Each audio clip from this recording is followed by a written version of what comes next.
네, 여러분들 반갑습니다. 어제 제롬 파월이 우리에게 매수 타점을 알려주었습니다. 알고 계셨나요, 여러분들? 어제 뭐 새벽 3시 반에 새벽 3시에 제롬 파월에 대한 여러 가지에 대한 연설을 들은 사람들은 뭐야 이거 제롬 파월이 우리에게 매수 타점을 줬구나라는 거를 캐치를 하셔야 된다라고 전 생각을 합니다. 그래서 왜 그런 내용이 나왔는지에 대해서 제가 오늘 낱낱이 알려드리도록 할 테니까 여러분들 구독과 좋아요 한 번씩만 부탁드리도록 하겠습니다. 우선 보고 오도록 할게요. 오늘 진짜 매수 타점 알려드리는 거예요. 여러분들 진짜 정확하게 제대로 들으셔서 제 방송을 통해서 여러분들이 매수 타점을 잘 잡아가시길 바라겠습니다. 일단 지금 뭐 글로벌 증시라든지 아니면 한국 증시 뭐 상승에 대한 재료 없어요. 소강 상태고 지금 아직까지도 뭐 중동발에 대한 악재에 대한 우려감들이라든지 여타 여러 가지에 대한 경제적으로 뭐 모든 지표를 보더라도 증시가 올라갈 수 있는 상승 타이틀은 없습니다. 그렇다고 해서 지금까지 계속해서 증시를 이끌고 왔던 뭐 반도체에 대한 섹터들, AI 관련 섹터들도 지금은 뭐 숨고르기 상태예요. 뭐 엔비디아도 그렇고 인텔도 그렇고 여러 가지에 대한 필라델피아 반도체 지수만 보더라도 내가 지금까지 하드 캐리 했으니까 좀 쉬자. 라는 이러한 소강 상태를 보여주고 있기 때문에 삼성전자라든지 아니면 SK 하이닉스도 지금 소강 상태에 이른다. 근데 이런 와중에 코스피 코스닥을 견인을 해줄 만한 중견기업, 대형 기업들이 있는가? 그마저도 쉽지 않은 상황 가운데 있다라는 거죠. 그런데 다행히도 어제 날짜로 제롬 파월이 우리에게 호재를 던져 주었다라는 거 조금 정리를 해볼까 하는데 여러분들 보셔야 될 게 어제 FOMC에 대한 내용을 좀 요약 정리를 좀 해볼게요. 주식 투자 마을에서는 왜 이걸 호재를 보는가? 일단은 제롬 파월이 이런 얘기를 했어요. 고용 시장이 약화된다면 금리 인하를 할 수가 있다라는 재료를 저희에게 던져 주었습니다. 그러면 우리가 알아야 될 거는 금리가 인하가 되면 증시의 호재다 악재다? 무조건 호재죠. 금리가 인하가 되면 이 위험 자산에게는 엄청난 호재로서 작동이 될 수가 있다라는 거예요. 그러면 고용시장만 약화가 되면 금리 인하를 할 수 있다라는 거를 우리에게 넌지시 알려준 건데 보게 되면 미국의 고용지표가 무엇이 있습니까? 여러분들 세 가지만 기억하시면 돼요. 첫 번째 미국의 실업률 지표입니다. 미국의 실업률 지표. 두 번째 같은 경우에는 비농업 고용지표. 세 번째 같은 경우에는 실업수당 청구 건수. 이렇게 세 가지가 있는데 이 세 가지를 살펴보고 만약에 고용시장이 악화가 된다라면 FED에서는 금리 인하 해줄 수 있어 라고 우리에게 매수 시그널을 알려준 거예요. 여기까지 해석이 돼야 돼요. 여러분들이 막연하게 뭐 페더럴 미팅이 있대, 페더럴 미팅 있네, 금리 동결됐네, 뭐 이거 좋은 거야? 나쁜 거야? 그냥 여기서 끝나버리잖아요. 여러분들 뉴스 보세요. 오늘 뉴스에서 뭐 6번째 금리 동결이 됐다더라. 그런 얘기 들었을 때 여러분들 금리 동결 또 됐네. 아, 금리 인하 안 하니까 뭐 끝난 거겠네. 여기에서 해석을 멈추면 안 된다는 거예요. 제롬 파월은 우리에게 이미 매수 시점을 준 거예요. 고용시장 약화되면 금리 인하 할게. 그러면 금리 인하가 되려면 우리는 고용시장을 보면서 매수 타점을 잡으면 된다라는 거죠. 그렇기 때문에 고용 지표들이 지금 현재 줄기차게 스탠바이 중에 있어요. 그래서 오늘 방송 보시는 분들은 잘 생각을 해보셔야 돼요. 우리 구독자님들 아니면 우리 고객님들도 그렇고 잘 생각을 해보셔야 돼요. 5월 3일 내일이에요. 미국의 실업률 지표는 내일 발표가 될 예정입니다. 비농업 고용 지표도 내일이에요. 근데 오늘 실업수당 청구 건수가 오늘 밤에 9시 반에 스탠바이 중에 있어요. 그럼 제롬 파월이 머리가 좋은 거죠. 지금 경기 침체에 대한 우려감들이 보여지기 시작하니까 한 발 뺀 거라고 보시면 돼요. 이렇게 해석을 해야 돼요. 아, 제롬 파월이 지금 보면은 뭐 앞으로 계속해서 설명을 해드리겠지만 제롬 파월이 경기 침체에 대한 부분 때문에 약간 좀 쫄았다라고 여러분들이 넌지시 캐치를 하셔야 되는 부분이 이런 부분입니다. 금리 인하를 계속해서 이런 말을 했어요. 그동안은 제롬 파월은 이런 스탠스를 유지를 했어요. 물가 안 잡히잖아. 물가 안 잡히는데 어떻게 금리를 내리냐. 이런 스탠스를 취하다가 갑자기 고용시장 약화되면은 금리 내려야 되겠지? 한 발 뺀 거죠. 지금 경기 침체가 될 수 있을 거라는 생각에 지금 상당히 압박을 받고 있는 거예요. 만약에 이러다가 2분기에 미국의 GDP가 갑자기 마이너스 돼봐요. 그럼 누구 탓을 할 거야? 미국의 모든 시민들이 아니면 전 세계 모든 사람들이 제롬 파월을 욕할 거예요. 야, 니 잘하고 있다며. 잘하고 있는데 뭐야 이게 고물가에 경기 침체에 뭐 스태그플레이션 아니라며. 근데 스태그플레이션이네? 너 씨 어떻게 할 거냐? 이런 식으로 나올까봐 얘가 지금 현재 급하다라고 여러분들이 해석을 하셔야 돼요. 그렇기 때문에 야 나 고용시장 일단 보고 금리 인하 오케이 다음에 FOMC에서 금리 인하 할 수도 있어 라고 빠르게 넌지시 우리에게 알려준 건데 그게 바로 오늘 아니면 내일 이 지표를 통해서 여러분들이 금리 인하가 나올 수 있겠구나. 빨리 나가야 돼요. 여기까지 이해 못하면 그냥 여러분들 주식 접어야 됩니다. 일단 보시게 되면은 일단 미국의 실업률 지표 어떻게 나와야 되죠? 그러면 고용시장이 악화가 돼야 돼요. 우리는 무조건 봐야 되는 게 그거예요. 지금 현재 주식시장이 가려면 내 주식이 수익이 나려면 어떻게 돼야 되나요? 전문가님 고용시장이 악화돼야죠. 제롬 파월이 알려줬잖아요. 고용시장 악화되면은 금리 인하 해줄게. 고용시장 무조건 악화돼야 돼요. 첫 번째, 미국의 실업률 지표가 내일 발표가 됩니다. 내일 지금 현재의 기준이 3.8이에요. 근데 높아져야 되겠죠. 실업자들이 많이 생겨야 돼요. 지금 현재 경기가 너무 어려워서 계속해서 테슬라도 보세요. 인텔도 보세요. 많은 거대 기업들이 어떻게 되고 있죠? 일자리를 계속해서 감축시키고 있어요. 야 우리 지금 현재 경기 어려워. 너희 나가 해고야. 다 파이어 하고 있어요. 너희 다 해고라고. 이런 실업자들이 많아져야 됩니다. 그렇기 때문에 내일 발표될 미국의 실업률 지표에서 우리는 만약에 실업률 지표가 높아졌다 그러면 여러분들 매수 타점 조금씩 잡으셔도 되겠죠. 왜냐면 다음 FOMC에서 금리 인하 가능성이 높아지니까. 두 번째입니다. 비농업 고용 지표입니다. 미국의 농업 관련 산업은요 GDP의 약 5.2%를 담당해요. 다시 한번 말씀드릴게요. GDP의 5.2%를 담당해요. 미국의 5.2%는 GDP의 5.2%면 어마어마한 수치죠. 국가 고용의 약 10%가 이에 해당합니다. 그렇기 때문에 비농업 고용 지표 뭐 도대체 뭐야 비농업 고용 지표가 이딴 식으로 생각하지 마시고 비농업 고용지표 미국에선 농업 관련된 산업 규모가 큰데 여기에서 일자리를 담당하는 게 미국의 전 세계적으로 10%를 담당하는 정말 거대한 산업이구나. 그럼 농업 관련돼 가지고 지금 현재 일하고 있는 사람들이 도대체 몇 명일까 여기까지 도축이 돼야 되는데 이게 내일 발표됩니다. 그럼 내일 발표돼야 되는데 그러면 여러분들 우리 구독자님들 비농업 고용 지표는 떨어져야 됩니까 높아져야 됩니까? 여기 나와 있죠. 농업자들이 일하는 사람들이 떨어져야 되겠죠. 지금 이제 농업에서 일하고 있는 많은 농부들이 고용을 덜 해야 되겠죠. 떨어져야 돼요. 떨어져야 돼야 호재야죠. 실업률은 높아져야지 우리한테 호재예요. 비농업 고용 지표는 이 내일 발표될 거는 떨어져야지 우리에게 호재입니다. 무슨 말씀인지 알겠죠? 실업수당 청구 건수입니다. 이건 오늘 발표돼요.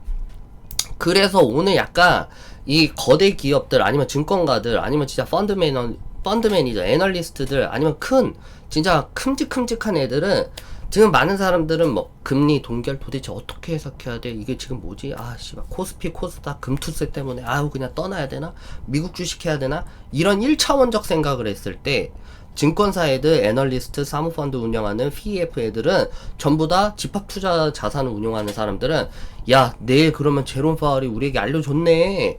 내일 무조건 고용지표 오늘 내일 있을 고용지표만 보면서 우리가 이 규모를 어떻게 운용할지에 대해서 생각을 해보자. 여기까지 도출이 되겠죠. 우리도 여기까지 도출이 돼야 돼요. 그러면 오늘 발표될 실업수당 청구 건수입니다. 실업수당 청구 건수는 뭐죠? 실업자들이 나 지금 현재 실업 상태니까 어느 정도에 대한 돈을 줘. 국가로부터 신청을 하는 건수겠죠. 그럼 이건 어떻게 해야 되죠, 여러분들? 높아져야 돼요. 그러니까 실업자들이 지금 현재 어려우니까 돈으로부터 국가로부터 요구를 하는 상황이기 때문에 높아져야 됩니다. 그렇기 때문에 이게 높아지면 내일 실업률도 같이 높아질 수밖에 없는 거예요. 그러면 오늘 있을 실업수당 청구 건수는 높아져야지 투자자에게 호재. 그리고 비농업 고용지표는 떨어져야 됩니다. 그리고 미국의 실업률 지표는 높아져야지 많이 투자자에게 호재이기 때문에 여러분들 고용지표 이거 세 가지 오늘 내일 세 가지는 무조건 알고 가야 돼요. 무슨 말씀인지 알겠죠? 여기까지 이해됐으면 좋아요 구독 한 번씩만 눌러주세요. 좋아요 구독 알림 설정까지 해주시면 감사하겠고요. 뭔 말인지 알겠죠? 이 방송 너무너무 중요해요. 오늘 이거 못 들은 사람들은 뭐 어떻게 되든가 말든가 상관 안 하겠는데, 제 방송을 사랑해주고 제 방송을 보고 계시는 분들이라면 이거 그럼 엄청 중요할 수 있겠구나. 왜? 어제 날짜로 제롬 파월이 고용시장 약화되면 금리 인하 해줄 수 있겠대. 근데 우리 역시 주식 투자 마을 주인장 센스 있어 센스 있어. 좋아요 구독 한 번씩만 눌러주셔야죠. 그쵸? 어디 가서 이런 거 들을 거예요. 그렇잖아요. 그리고 두 번째입니다. 지금 현재 6회차 금리 동결이 이어졌어요. 아까도 말씀드렸다시피 지금 제롬 파월이 금리 인상은 없을 거야. 시장 달래주고 있죠. 이 모습 자체도 지금 현재 제롬 파월이 위축되어 가고 있는 거예요. 뭐 그동안은 자기가 금리 인상을 했어요. 뭐 금리 인상 고금리 5.5% 유지를 했는데도 불구하고 고용시장 봐. 탄탄하잖아. 야, 미국 GDP 봐. 탄탄하잖아. 이 상태 유지할 수 있어. 이렇게 떵떵거리다가 갑자기 요번에 1분기부터 GDP가 확 떨어졌어요. 확 떨어지니까 얘가 침을 꿀꺽 삼키는 거죠. 잠깐만요. 짬지만요. 이렇게 되는 거예요. 그러다가 이거 다음 2분기에 GDP 마이너스 전환되면 나 욕 존나 먹겠는데? 이렇게 되어가고 있는 거예요. FED 다 똑같죠. 총재들이 지금 나서서 하는 게 뭐가 있냐 이거예요. 물가 못 잡아. 그렇다고 해서 경기 못 잡아. 여러분들 이걸 생각해야 돼요. 우리 조금 이거 좀 보고 올게요. 제가 그림 실력은 없지만 여러분들 이거를 좀 살펴보셔야 돼요. 첫 번째, FED 우리가 알고 있는 은행이에요. 은행이 미국 같은 경우에는 이 중앙은행의 파워가 엄청 세죠. 국가든 개인이든 기업이든 전부 다 이 중앙은행을 통해서 자금을 지원을 받습니다. 그럼 FED에서부터 이렇게 돈을 자꾸 지급을 해줘요. 보이시나요? 그림이 잘 보이는지 모르겠는데 잠시만요. 지금 보시게 되면 FED는 전부 다 이 돈이라는 걸 지급을 해줘요. 그 옆에는 뭐가 있겠죠? 정부가 있겠죠. 정부가 있을 것이고, 정부가 이렇게 있을 거고, 그 옆에는 뭐 개인이 됐든 간에 개인이 되고 기업이 될 수가 있겠죠. 기업이 될 수가 있겠어요. 근데 얘네들이 하는 게 뭡니까 여러분들? 돈을 찍어 주거나 돈을 걷어 들이는 거 딱 두 가지밖에 못 해요. 여러분들 오늘 진짜 저는요 여러분들 봐보세요. 여러분들 저는 뭐 인터넷 같은 거 이런 것들 막 참고해서 안 하고, 제가 궁금하면 관련 서적 아니면 정말 이 업종에서 있는 사람들이 쓴 책들 계속해서 읽으면서 어떻게 하면은 지금 현재 경제 상황을 조금 더 좀 유사하게 유추할 수 있을까, 조금 더 제대로 유추할 수 있을까를 계속해서 공부를 하는 사람입니다. 그래서 오늘 비트코인 관련해서도 말씀을 드릴 건데, 오늘 방송 보시는 분들은 같이 영감을 좀 얻어 가셨으면 좋겠어요. 일단은 보시게 되면 첫 번째 FED라고 하는 이 과연 돈을 찍어내는 제왕이라고 하는 연준의 역할은 돈을 찍거나 돈을 걷어들이거나 둘 중 하나예요. 정부가 코로나19 터졌어요. 코로나19가 막 터졌어요. 이러니까 사람들이 너도 나도 무서워해요. 밖에 못 나가겠어. 일도 못 하겠어. 사람들도 못 만나겠어. 그랬더니 그때 당시 갑자기 실업률 치솟고 사람들이 뭐 일도 안 하고 그냥 계속해서 셧다운이 돼버리니까 FED에서 돈을 찍어준 거 아니에요. 이게 QE예요. QE. 우리가 쉽게 말해서 돈 찍어줬다. QE를 했단 말이에요. 근데 돈을 계속해서 찍어내면 어떻게 되겠습니까 여러분들? 돈을 많이 찍어낼수록, 돈을 겁나게 찍어낼수록 가치는 어떻게 되죠? 가치는 떨어지는 거예요. 가치는 떨어진다. 이때 당시 발생할 수 있는 게 우리는 인플레입니다. 인플레였어요. 인플레.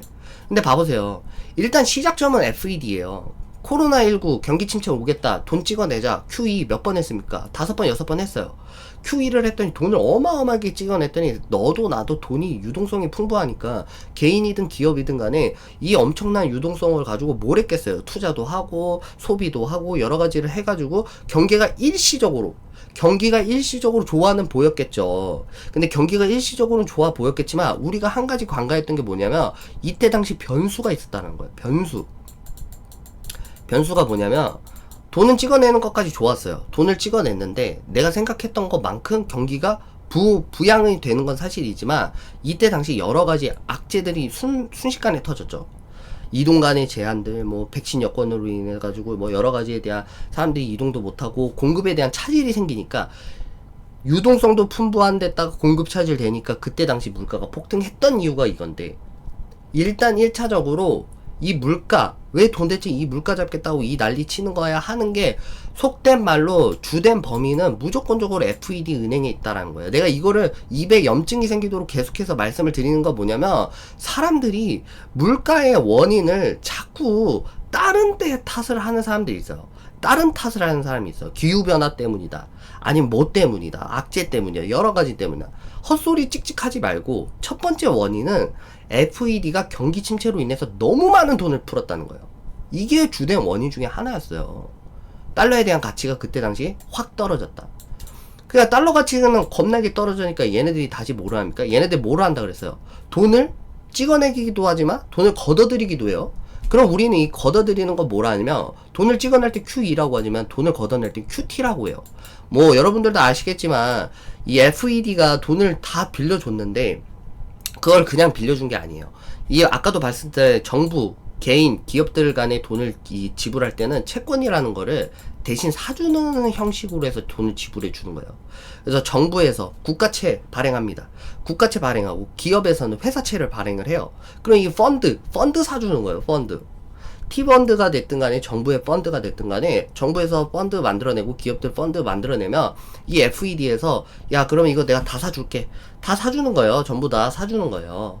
사주고 나서 이거를 돈으로 다 지원을 해주는 게 우리는 양적 완화라고 하는 거고, 나중에서 QT, 긴축은 뭐냐? 이걸 다시 그 채권을 장래 다, 야, 내가 이거 사줬는데 지금 이제 이 유동성이 너무 풍부하니까 경제가 너무 안 좋아지는 것 같아. 다시 걷어들일게. 내 돈 내놔. 내 돈 내놔 해서 이 QT 하는 겁니다. QT 하는 거예요. 이해했어요? 내 돈 내놔. 내가 돈 줬잖아. 그럼 나 이거 다시금 이거 유동성 회수해 갈게. 이게 QT입니다. 그래서 이 QT를 진행을 하면 뭐가 생기냐? 테이퍼링이 됐든 QT가 됐든 간에 이거를 계속해서 유동성을 회수하면 회수할수록 개인들과 기업들이 어떻게 되겠습니까? 조금씩 이렇게 됐던 유동성들이 줄어들겠죠. 그래서 FED가 하는 거는 이런 거예요. 돈을 찍어주기도 하고 돈을 걷어들이기도 하고 이런 걸 하고 있는데, 이걸 왜 설명해 줬냐? 봐보세요 여러분들. 잘 따라오고 계세요? 지금 현재 6회차 금리 동결했죠. 금리 인상 없을 거라고 시장 달래는 건 지들 사정이고, 아직까지 인플레 높아 2% 수준까지 내려가지 않으면 섣부르게 금리 인하할 수 없어. 근데 얘네들이 말하는 게 뭐냐면 근데 QT 긴축 속도 더 낮출게 라고 하는 거예요. 우리가 그동안 유동성이 너무 많이 풀렸으니까 이거를 진짜 빠르게 회수하고 이렇게 해가지고 돈을 걷어들이고 있는데, 이거 돈을 계속해서 걷어들이고 있다 보니까 뭐가 생기냐? 아까도 말씀드린 것처럼 경기 침체에 대한 분위기가 생긴다는 거예요. 이런 요소들이 계속해서 만들어지고 있다 보니까, 그러면 이 긴축 속도 조금 줄여볼게. 이렇게 나가고 있는 거예요. 돈을 우리가 이 걷어들이는 속도를 조금 낮춰볼게. 시장을 이렇게 달래주기 시작하는 겁니다. 그러면 시장을 달래주기 시작한다는 건 뭐냐? 얘네들이 경기 침체에 대한 부분들을 우려를 하고 있다라는 거겠죠. 그쵸? 그렇기 때문에 이것 때문에 이후에 나왔던 것도 금리 인하 해줄게. 고용시장 악화되면 이렇게 나오는 거예요. 경기 침체 얘네들이 지금 생각하고 있다라는 거예요. 지금 다 보이잖아요. 제롬 파월이 지금 현재 QT에 대해서 속도 조절하겠다 얘기도 나오고, 고용시장 악화되면은 금리 인하할 수도 있겠다라고 하는 것 자체가 경기 침체에 대한 요소를 이 현재 반영하고 있다라는 거예요. 지금 쫄고 있다라는 거죠. 그렇기 때문에 이 모든 것들이 전부 다 뭐에서부터 시작됐냐? 너무 무분별하게 이 고가 안에 있는 것들을 너무 많이 자기네들 멋대로 얘네들이 한 거예요, FED가. 근데 FED가 좀 뭐 문제가 있겠어요? 미국 정부의 문제죠. 이게 웃긴 게 뭐냐면요, 여러분들. 이게 손발이 맞아야지 이것도 해먹는 거예요. 생각해서 좀 우리가 좀 정리를 해볼게요. 이것도 일이라는 것도 손발이 맞아야지 해먹든가 할지. 첫 번째, 아까도 말씀드렸다시피 돈 엄청 풀었어요. 돈 엄청 풀었으니까 인플레가 유발돼요. 근데 아니나 다를까, 인플레가 유발되고 있는 상황에서 우리가 이거 알아야 돼. 우리가 QE, 미국이 돈 찍어냈을 때 당시에 재수없게도 뭐가 터졌냐면, 러시아라든지 우크라이나 전쟁이 터져버렸어요. 생각지도 못한 변수였을 거예요. 미국도 잠깐, 돈 겁나, 코로나19 때문에 돈을 겁나 찍어냈더니, 나 이거 쉽게 정리해서 설명해 줄게요. 나 오늘 이거 설명 무조건 합니다. 미국의 실수. 미국의 실수. 봐보세요. 코로나19 변수 터졌어요. 한 번도 경험해보지 못한 대유행이야. 코로나19 터졌네? 돈 찍어야 되겠다. QT 했어요. 여기까지 나쁘지 않았어요. 경기 침체는 막았어야 됐으니까. 근데 여기에서 변수가 몇 가지가 계속 터져요. 변수가 터진 게 뭐냐면, 이때 당시에 우크라이나라든지 러시아, 얘네들이 갑자기 전쟁이 반발을 하는 거예요. 근데 1차적으로 인플레를 유발을 했던 건 뭐다? 인플레를 유발한 원인은 돈을 많이 찍어낸 미국 탓이었어요. 인플레 유발했네? 첫 번째. 근데 이거 어차피 나중에 이 금리 인상하거나 좀 속도 조절하면 뭐 물가야 금방 잡힐 거라 생각했지만 변수가 터졌죠. 우크라이나, 러시아. 여기서 인플레가 갑자기 가속됩니다. 가속이 된다. 러시아 전쟁. 이때 가속이 된 거예요.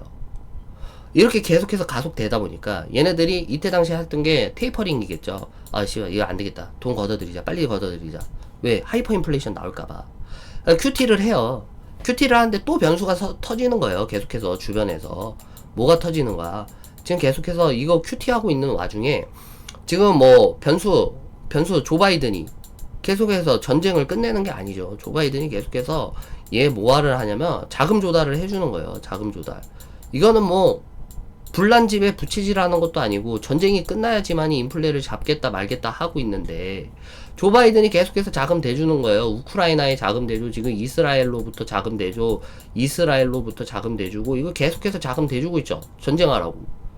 아니 지금 현재 중앙은행에서는 지금 이제 인플레 잡겠다고 난리부르스 쳐가지고 자기네들이 돈 찍어냈던 거 다 회수하는 절차 가운데서도 재수없게 변수 터져가지고 우크라이나 전쟁, 러시아 전쟁, 이스라엘 전쟁, 여러가지 전쟁으로 인해서 유가 급등해가지고 이거 돈 아무리 이거 걷어들이고 있어도 대외 변수로 인해서 인플레이션이 잡히지 않는 가운데 있는데 이 조 바이든이 계속해서 이 주변에 자금 조달을 해주면은 이게 유가 상승으로 인해서 원재재 가격 상승으로 인해서 이게 잡히냐 이거예요. 안 잡힌다는 거니까요. 그러니까 얘네들이 머리 따로 손 따로예요. 머리 따로 손 따로. 정부에서는 뭐 인플레 잡아라 이지랄 하면서 이게 중앙은행을 쪼져. 야 중앙은행 뭐 하고 있냐? 인플레 잡아야지. 금리 인상해 하면서 그래 잡아야지 금리 인상 하는데 외적으로 계속해서 악재적인 변수 터져. 이거는 자기네들이 이걸 손쓸 수가 없죠. 대외 변수는 뭐 우리나라도 아니니까. 근데 재수없게도 그걸로 인해서 천연가스, 뭐 곡창지대, 뭐 곡물 가격 뭐 계속 올라. 유가 상승 계속 올라. 이게 손 쓸 틈이 없어. 그러니까 지금 현재 발생되는 게 이런 거예요. 그러니까 얘네들 머리 잘못 쓰면 킬 당한다니까요. 무조건 킬 당하는 거예요. 그래서 금리 인하를 빨리 해야 돼. 금리 인하를 해야지 경기 침체를 막아요. 물가 상승, 어떤 사람들은 그렇게 생각하죠. 물가가 중요하지, 물가가 중요하지. 어떻게 잡을 거냐고요, 물가를. 물가 어떻게 잡을 거예요? 경기 침체 오면 어떻게 될 건데요? 지금 현재 은행 4개 파산되고 있어.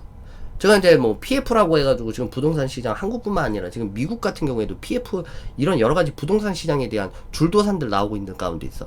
뭐 물가 잡겠다고 그런 경기 침체 뭐 10년 동안 우리가 다 감당해? 할 수 있겠어요? 물가 잡겠다고 뭐 경기 침체 10년 대공황 와가지고 여러분들 10년 동안 뭐 그지같이 살래요? 안 된다 이거예요. 못 잡는다 이거예요. 무조건 이거부터 막아야 돼요. 경기 침체부터 막자. 그래서 이게 무조건 중요하겠죠. 이게 두 번째 같은 경우 비트코인입니다. 비트코인 글로벌 증시 이거 어떻게 되나? 이거 왜 일어나? 그러니까 비트코인과 글로벌 증시 그럼에도 거래량 왜 뭐야? 소강 이유 알려드릴게요. 아까도 말씀드렸다시피 중동빨에 대한 악재 이게 끝나지 않는 한 리스크는 계속 커질 수밖에 없어요. 이게 인플레니까. 그리고 두 번째 같은 경우에 아까도 말씀드렸다시피 금리 인하가 터져야 돼요. 이게 금리 인하 해야지만이 이게 호재성으로 이게 올라갑니다. 이게 올라가요. 그래서 오늘 내일이 중요하다라고 할 수 있어요. 그래서 어려운 상태는 사실이에요. 좀 어떻게 하겠어요. 지금 이제 고금리 상태 5.5%에서 주식시장 바라보고 있으면 뭐 유기 주식이라 해가지고 내 주식들을 얼마만큼 마이너스인가 요새 이거 유행이라면서요. 참 유행도 가지각색인데 좋아할 게 아니죠. 지금 신명나게 그만큼 경제가 빠그러졌다는 소리인데 그러니까 유기 주식 같은 거 여러분들 생각하지 마시고 빨리 경제가 좋아지길 바라야 된다는 겁니다. 그래서 이 두 가지 해결돼야 돼요. 근데 지금 이게 해결이 되고 있냐 이거예요. 이스라엘이 민간인 대학살 진행 예정입니다. 이집트 접견 지역 라파에서 지금 현재 민간인 대학살이 지금 현재 무참하게 일어날 위기 가운데 있어요. 그래서 지금 뭐 이게 뭐 중단될 것이냐 말 것이냐 아직까지도 이거를 뭐 생각 못하는 사람들이 있는데 뭐 이게 끝나야죠. 어떻게 하겠어요? 보시는 것처럼 백악관 미국과 사전 공감 없이 라파 진입하지 않을게라고 하는데 이 말 따로 행동 따로 얘 봐요. 이 미친놈이 베냐민 네타냐후 이스라엘 총리 가자지구 휴전 인지석방 합의 타결 여부 무관하게 하마스 최후 보루 여겨지는 라파 공격 감당하겠다. 얘 돌았다니까요. 이 지금 현재 얘는 뭐랄까 얘 지금 미쳤어요. 미친 광기예요. 지금 민간인들 상관없어. 니네들이 하마스 정권 뽑았으니까 니네들도 다 하마스야. 다 죽어 개새끼들아. 이런 거랑 똑같은 거니까요. 이게 무슨 개변이고 괴 논리인지 모르겠어요. 뭐 정당이죠. 하마스가 사실은 그 팔레스타인의 국가에서 인정한 솔직히 정당이에요. 그래서 정당 두 개죠. 뭐 하나가 뭐 하마스랑 하나가 이름이 갑자기 생각이 안 나는데 두 개 정당이 있는데 하마스도 팔레스타인의 정당이다. 그래서 하마스 정당을 퇴출하겠다. 애당초부터 팔레스타인 다 죽여버리겠다. 이거랑 똑같다라고 보면 돼요. 그러니까 지금 계속 다 학살하고 있는 게 이런 건데 학살 멈춰야죠. 아니 민간인이 뭔 힘이 있겠어. 그 정당 때문에 이런 거랑 똑같은 거예요. 갑자기 미국이 씨발 뭐 예를 들어 미국이 우리나라 뭐 민주당 존나 싫어. 근데 민주당 니네들 국민들이 다 뽑았지. 그럼 국민들도 다 죽어봐. 이런 거랑 똑같은 거예요. 이거 뭔 궤변이냐고. 이게 말이 안 된다는 거예요.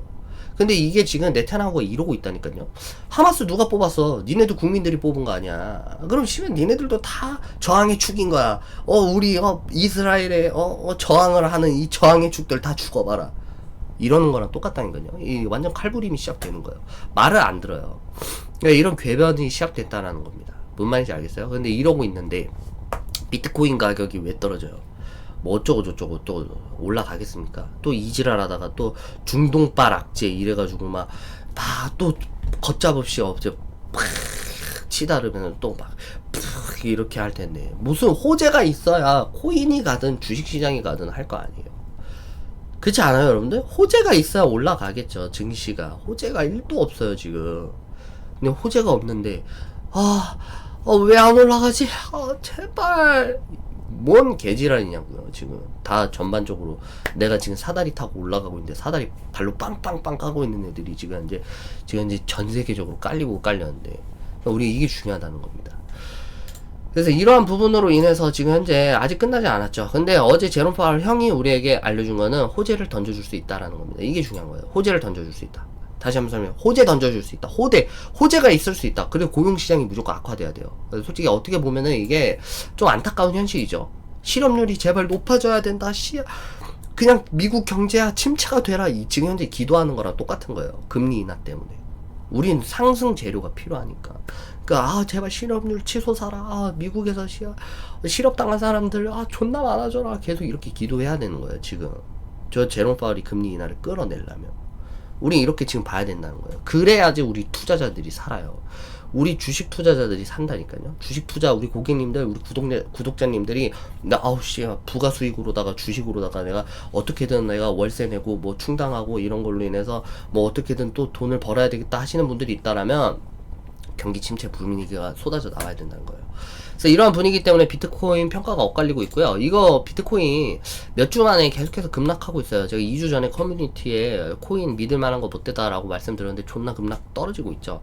근데 내가 맞다 틀리다 이런 말을 하기 위해서가 아니라 지금 솔직히 말하면 저도 잘 모르겠어요. 뭘 모르겠냐면 뭐 솔직히 말해서 코인을 논하기가 좀 솔직히 어렵잖아요, 여러분들. 뭐가 어렵냐면은 주식은 기업적 가치가 있어요. 밸류가 눈 딱 보여요.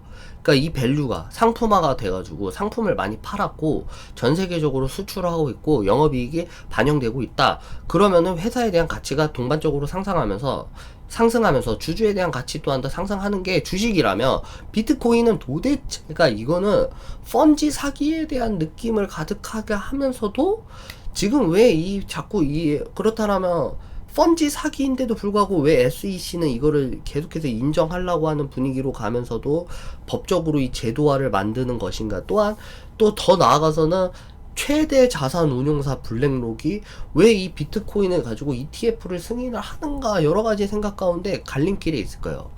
갈림길이 왜 그렇게까지 하는가. 그래서 솔직히 말해서 제가 뭐 아무것도 안 읽어보고 논평하긴 좀 그래요. 그래서 뭐 비트코인 관련돼 있는 것들 다 읽어보고 비트코인에 대한 개념부터 정의에서부터 다 읽어보는 어떤 뭔지는 알겠어요. 그게 어떠한 프로세스고 비트코인이 뭘 말하고자 하는 건 알겠다 이거예요.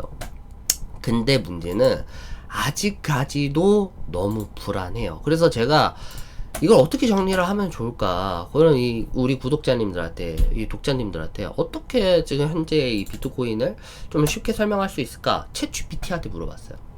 그리고 정리를 너무 잘해주더라고요. 챗GPT한테 한번 물어봤습니다. 일단은 비트코인의 단점을 보기 전에 장점을 좀 살펴봐야 되겠죠. 챗GPT한테 한번 물어봤어요. 야, 이 비트코인의 장점 뭐냐? 너무 정리를 잘해요. 그러니까 우리가 한 가지 알아야 될 게 비트코인 우리 솔직히 말하면 너무 웃기잖아요. 그러니까 비트코인 뭐 구라야 가짜야라고 해도 비트코인이 막 7천만 원 갔다가 또 막 하락해가지고 3천만 원에서 몇 년 동안 또 갔다가 또 비트코인 또 바람 불어가지고 또 7천만 원 갔다가 또 갑자기 또 팍 물밀듯이 빠져가지고 또 횡보했다가 이번에는 엄청나게 뭐 블랙록이다 해가지고 ETF 승인 가능성 해가지고 취소 사가지고다가 1억도 찍고 그 이 비트코인을 내가 지금 해야 돼 말아야 돼 이런 순간이 있을 텐데 그건 저 또한도 마찬가지예요. 이 도대체 이거를 상품화로 이거 봐야 되나 말아야 되나. 근데 취약점이 있어요. 이건 단점부터 봐야 되겠다. 이건 단점부터 보고 올게요. 단점 뭐냐? 가격의 변동성입니다. 가격의 변동성 너무 취약해요. 너무 취약합니다. 비트코인은 시장에서 극심한 가격 변동성을 보이는 경향이 있다. 이는 시장이 수요와 공급에 크게 영향을 받는다. 너무 많이 받아요. 따라서 가격 예측이 어렵고 투자자들에게 리스크를 초래할 수 있다. 투자자들에게 리스크를 초래할 수가 있다가 아니라 투자자에 대한 파산을 초래할 수 있다라고 봐야 돼요. 왜냐면 만약에 매수했어요. 갑자기 지금처럼 막 소강 상태 이러고 갑자기 또 뭐 물결이 언제 빠지는지 모르게 거품이 딱 빠져버린다. 그럼 마이너스 90% 마이너스 막 반토막에서 거의 또 몇 년 횡보한다니까요.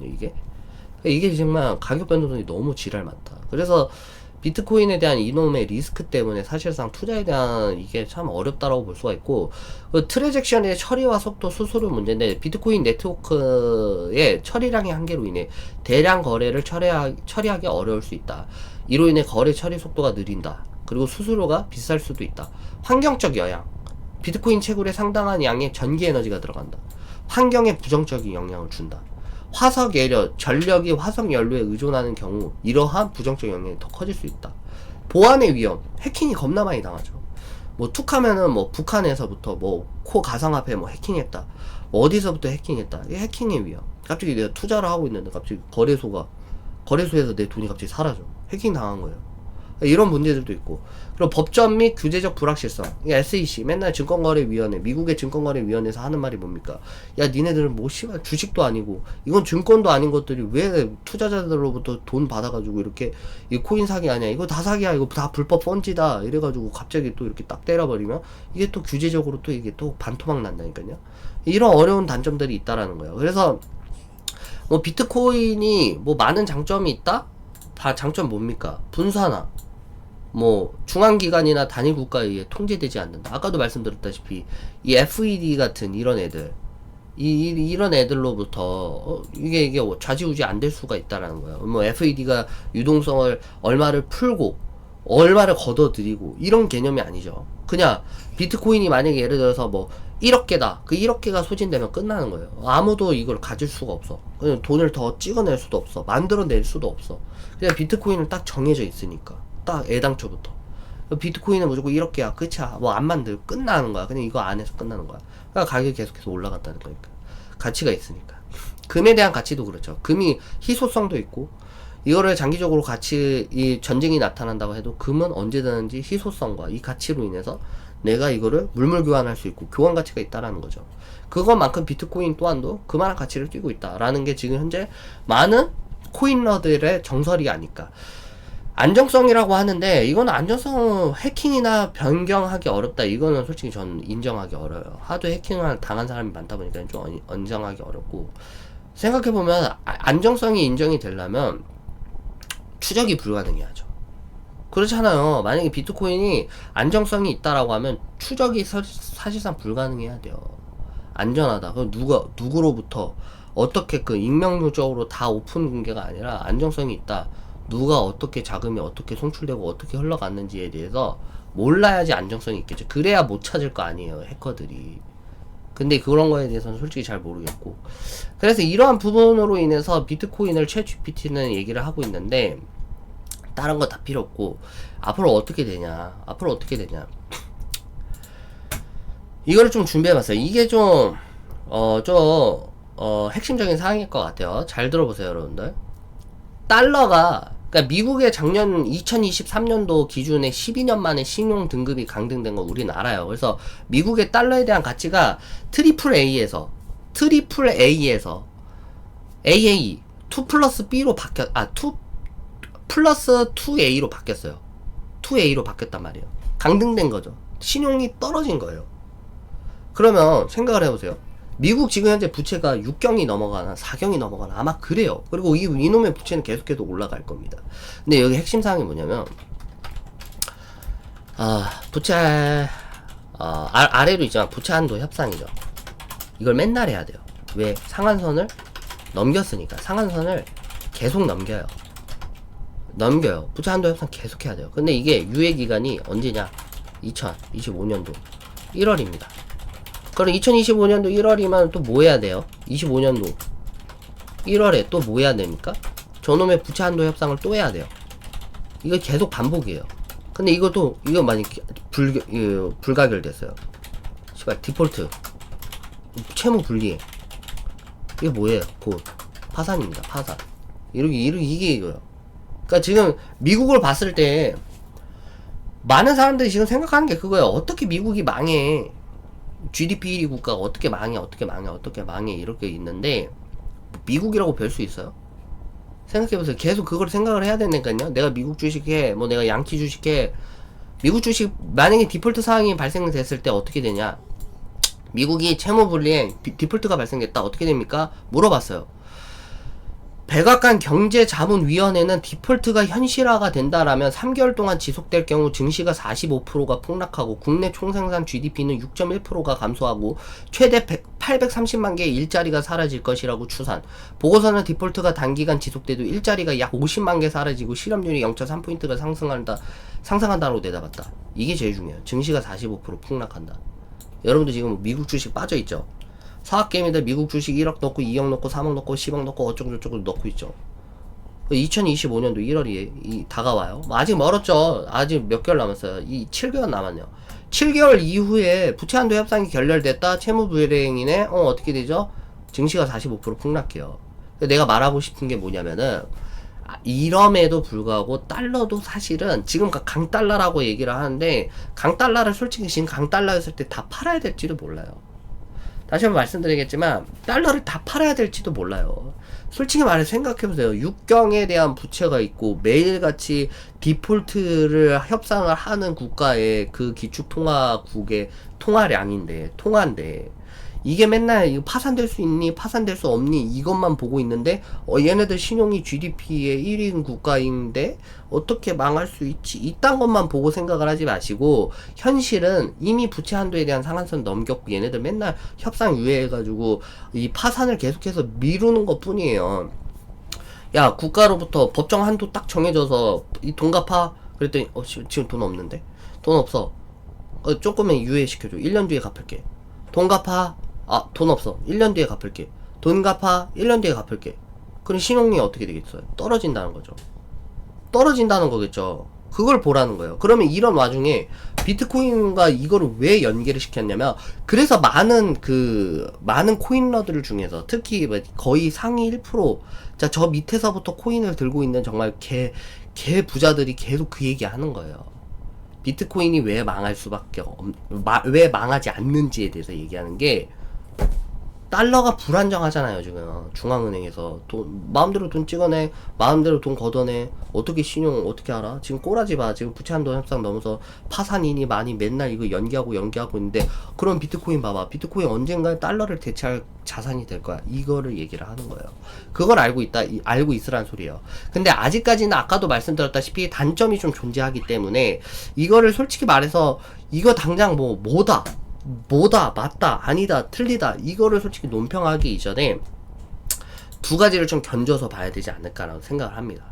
그래서 미국의 달러냐 가상화폐냐 두 가지를 항상 염두에 두고 보는 게 좋을 것 같아요. 그래서 그러면 2025년도 1월에는 미국의 부채 한도 협상이 또 있는데 이거 만약에 결렬된다라면, 미국이 만약에 디폴트가 된다라면 미국의 달러의 값은 똥값 되겠죠. 미국 달러는 똥값 되겠죠.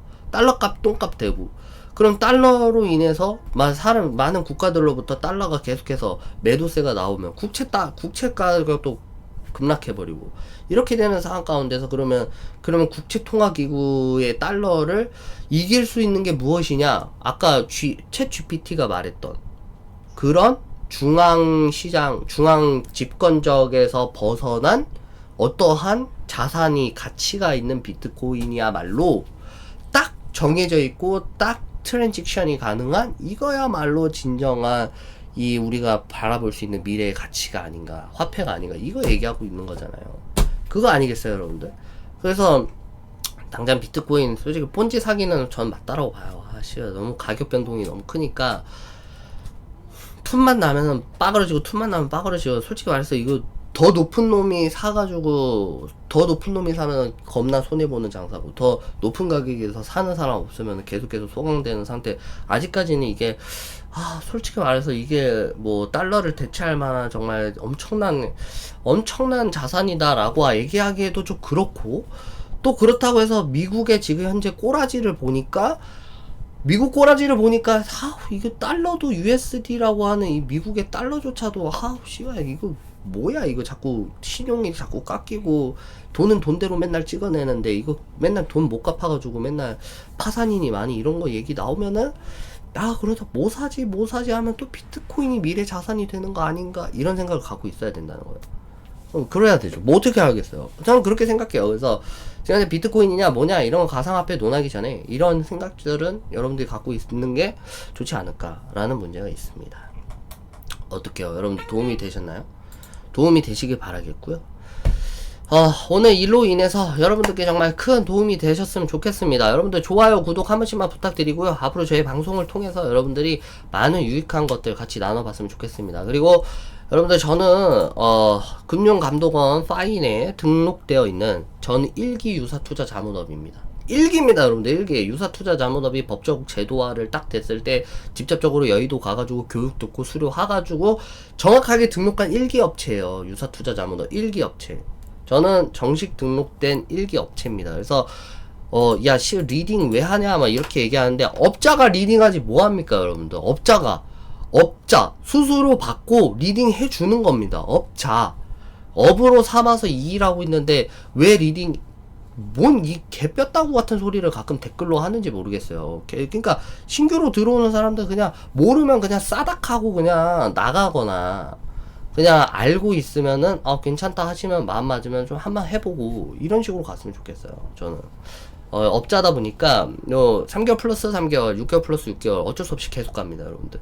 그래서 저희 홈페이지 아니면은 어플리케이션 참고하셔서 고객 상담 챗 주시면은 같이 만들어 가보도록 하겠고요. 오늘 고용지표 같이 살펴보면서 여러분들 같이 제대로 호재인지 아닌지 따지고 보도록 하겠습니다. 오늘 방송 여기까지 가도록 하겠습니다. 감사합니다.